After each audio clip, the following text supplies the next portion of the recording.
The Westing Game by Ellen Raskin. Chapter 3 Tenants In and Out. Upstairs in 3D, Angela Wexler stood on a hassock as still and blank-faced pretty as a store window dummy. Her pale blue eyes stared unblinkably at the lake. "Turn, dear," said Flora Baumbach, the dressmaker, who lived and worked in a smaller apartment on the second floor. Angela pivoted in a slow quarter tone. "Oh!" Startled by the small cry, Flora Baumbach dropped the pen from her pudgy fingers and almost swallowed the three in her mouth. "Be careful, Mrs. Baumbach. My Angela has very delicate skin." Grace Windsor Wexler was supervising the fitting of her daughter's wedding dress from the beige velvet couch. Above her hung the 2 dozen framed flower prints she had selected and arranged with the greatest of taste and care. She could have been an interior decorator, a good one too, if it wasn't for the pressing demands of so on and so forth. "Mrs. Baumbach, don't prick me, Mother," Angela said evenly. "I was just surprised to see the smoke coming from the Westinghouse chimney." Crawling with the slow caution on her hands and knees, Flora Baumbach passed in the search for the dropped pin to peer up through her straight gray bangs. Mrs. Wexler set her coffee cup on the driftwood coffee table and craned her neck for a better view. "We must have a new neighbors. We must have new neighbors. I'll drive up there with a housewarming gift. They may need some decorating advice. Hey, look! There's smoke coming from the Westinghouse." Again, Turtle was late with the news. "Oh, it's you!" Mrs. Wexler always seemed surprised to see her other daughter. Unlike her golden-haired, angel-faced Angela, Flora Baumbach, about to rise with the found pin, quickly sank down again to protect her sore chin in the shag carpeting. She had pulled Turtle's braids in the lobby yesterday. "Otis Amber says that the old man Westing's stinking corpse is rotting on an oriental rug." "My, oh my!" Flora Baumbach exclaimed, and Mrs. Wexler clicked her tongue in an irritating tsk. Turtle decided not to go on with the horror story. Not with her mother cared if she got killed or ended up a raving lunatic. "Mrs. Baumbach, could you hem my witch's costume? I need it for tonight." Mrs. Wexler answered, "Can't you see she's busy with Angela's wedding dress? And why must you wear a silly costume like that?" "Really, Turtle, I don't know why you insist on making yourself ugly." "It is no sillier than a wedding dress," Turtle snapped back. "Besides, nobody gets married anymore, and if they do, they don't wear a silly wedding dresses." She was close to a tantrum. Besides, who would want to marry that stuck-up, know-it-all, marshmallow-faced Dr. Denton? "That's enough of your smart mouth!" Mrs. Wexler leaped up, hand ready to strike. Instead, she straightened her framed flower print, patted her fashionable honey blonde hairdo, and sat down again. She had never hit Turtle, but one of these days. Besides, a stranger was present. "Dr. Denton, dear, is a brilliant young man," she explained to Flora Baumbach's ears. The dressmaker smiled politely. "Angela will soon be Angela dear. Isn't that a precious name?" The dressmaker nodded. "And then we'll have 2 doctors in the family. Now, where do you think you're going?" Turtle was at the front door, downstairs to tell Daddy about the smoke coming from the Westinghouse. "Come back this instant. You know your father operates in the afternoon.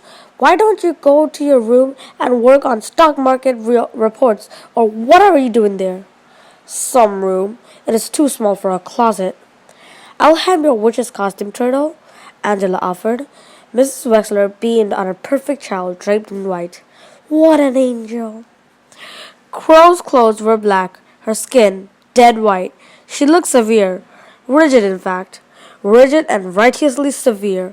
No one would have guessed that under the stern facade of her stomach was doing flip-flops as Dr. Wexler cut out a corn, staring at the fine lines of pink scalp that showed through the podiatrist's thinning light brown hair did nothing to ease her queasiness. So, softly humming a hymn, she settled her gaze on the north window. Smoke. Watch it! Jake Wixler almost cut off her little toe along with the corn. Unaware of these near amputation, the cleaning woman stared at the Westinghouse. If you will just sit back, Jake began, but her patient didn't hear him.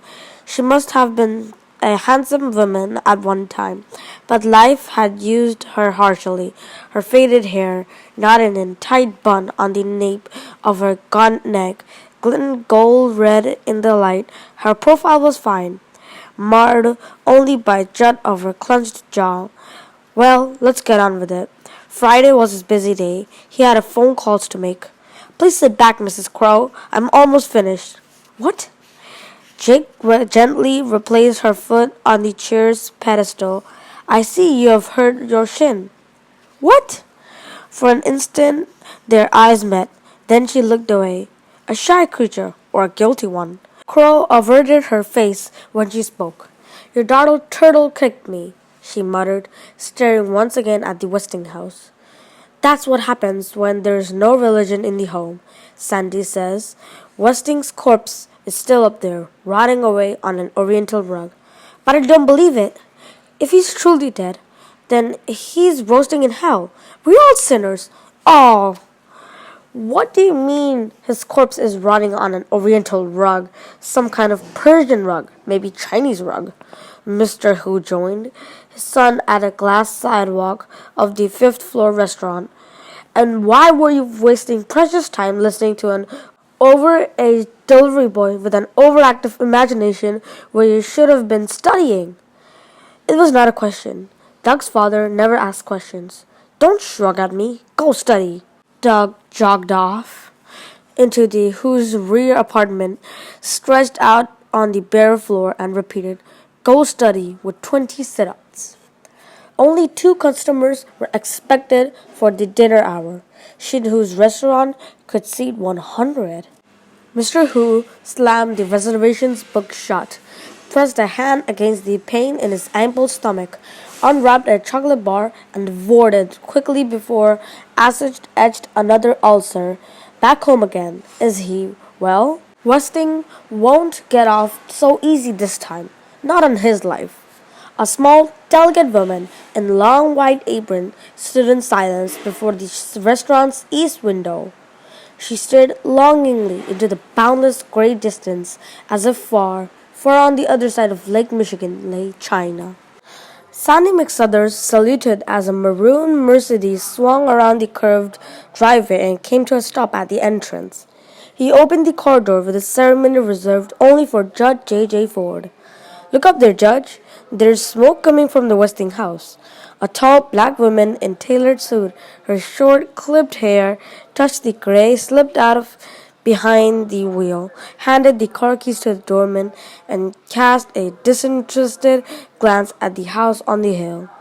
They say nobody's up there, just the corpse of the old man Westing rotting away on an oriental rug, Sandy reported as he hoisted a full briefcase from the trunk of the car. Do you believe in ghosts, Judge? There is certain to be a more rational explanation. You're right, of course, Judge. Sandy opened the heavy glass door and followed on the judge's heels through the lobby. I was just repeating what Otis Amber said. Otis Amber is a stupid man, if not downright mad. J.J. Ford hurried into the elevator. She should not have said that. Not her, not the first black, the first woman to have been elected a judgeship in the state. She was tired after a trying day. That was it. Or was it? So Sam Westing has come home at last. Well, she could sell the car, take out a blank bank loan, pay him back in cash. But would he take it? Please don't repeat what I said about Otis Amber, Mr. McSuthers. Don't worry, Judge. The doorman escorted her to the door of apartment 4D. What you tell me strictly confidential, and it was J.J. Ford's biggest tipper in Sunset Towers. I saw some Chris Theodorakis was too excited to stutter out the news to his brother. One arm shot out and twisted up over his head. Dumb arm. Theo squatted next to the wheelchair. Listen, Chris, I'll tell you something about that haunted castle on the hill. His voice was soothing and hushed in mystery. Somebody's up there, Chris, but nobody's there. Just rich Mr. Westing. And he's dead. Dead as a squashed June bug and rotting away on a moth-eaten oriental rug. Chris relaxed, as he always did when his brother told him a story. Theo was good at making up stories. And the worms are crawling in and out of the dead man's skull, in and out of his ear holes, his nose holes, his mouth holes, in and out of all of his holes. Chris laughed, then quickly composed his face. He was supposed to look scared. Theo leaned closer, and high above the putrid corpse of the crystal chandelier is tinkling.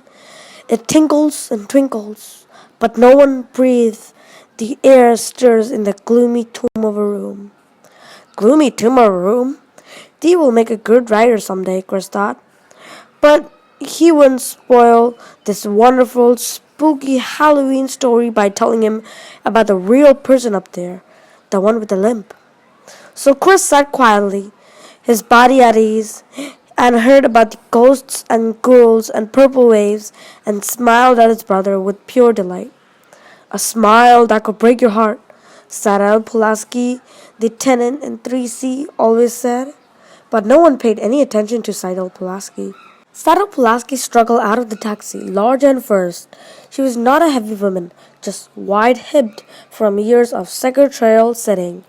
If only there was a ladylike way to get out of a cab. Her green rhinestone-studded glasses slipped down her fleshy nose as she grappled with a tall, triangular package and stuffed shopping bag. If only that lazy driver would lend her a hand. Not a nickel tip. He wouldn't. The cabby slammed back the door and sped around the curved driveway, narrowly missing the Mercedes that Sandy was driving to the parking lot. At least the never-there-when-you-need-him doorman had propped open the front door. Not that he ever helped her, or noticed her, for that matter. No one ever noticed. Cyril Pulaski limped through the lobby. She could be carrying a high-powered rifle in that package, and no one would notice. She had moved to Sunset Towers hoping to meet elegant people, but no one had invited her in for so much as a cup of tea. No one paid any attention to her except that poor crippled boy whose smile could break your heart, and that bratty kid with the braid. She'd be sorry she kicked her in the shin. Juggling her load, earrings jingling, and charm bracelet jangling, Cyril Pulaski unlocked the several locks to apartment 3C and bolted the door behind her. There'd be fewer burglaries around here if people listened to her about putting in deadbolt locks. But nobody listened. Nobody cared.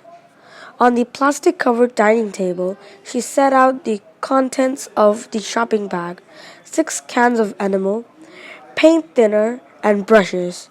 She unwrapped the long package and leaned 4 wooden crutches against the wall. The sun was setting over the parking lot, but Cyril Pulaski didn't look out at her back window. The side view smoke could be rising from the Westinghouse, but Cyril Pulaski did not notice. No one will ever notice Cyril Pulaski, she muttered, but now they will. Now they will.